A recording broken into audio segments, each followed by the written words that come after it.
2018 marks the 50th anniversary of Robert F. Kennedy's speech in the inner city of Indianapolis on the day that Martin Luther King was assassinated. He arrived in Indianapolis, got off the plane, was told by his staff that Martin Luther King Jr. had been assassinated. He was advised to get back on the plane and leave. And instead, he chose to go into the inner city of Indianapolis, and he had to tell everybody the bad news. And he spoke extemporaneously, but delivered one of the most important speeches in the modern era.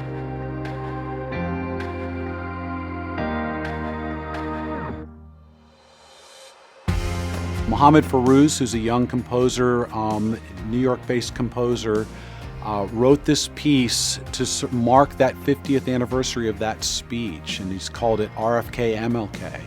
And it's sort of a chorale prelude that deals with sort of the gravity of that particular speech and that day here in Indianapolis. But then it yields quickly to the optimism that Robert F. Kennedy embodied in his speech. This is the Honor Band of America at a difficult time in our country. That speech was all about hope amidst despair. I hope that not only the students playing in the Honor Band, but the audience walks away with a sense of hope.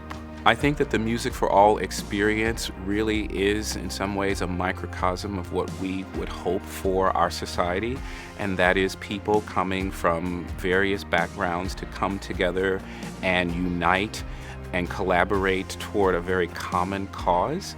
And sometimes when life is troublesome and you can't pray, a song can often make you feel better and begin to start whatever healing processes that you need to.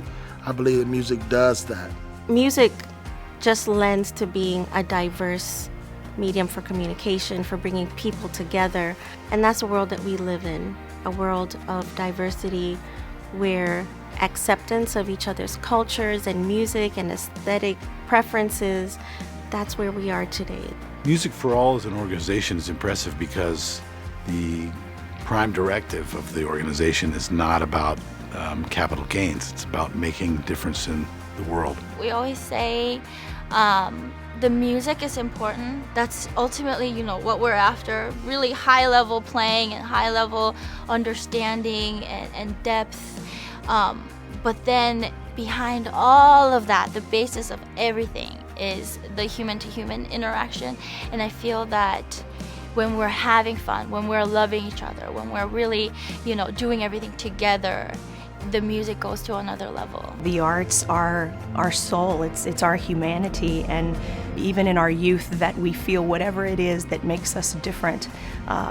We may not know as a younger human that is what makes us beautiful and very special. There has to be some things that reach into people's souls and reach into their hearts.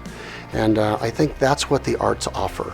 I think now, more than ever, music is the most important thing that these young people will get to do, because I believe it humanizes them. We're not spending any time talking about who's Republican and who's Democrat.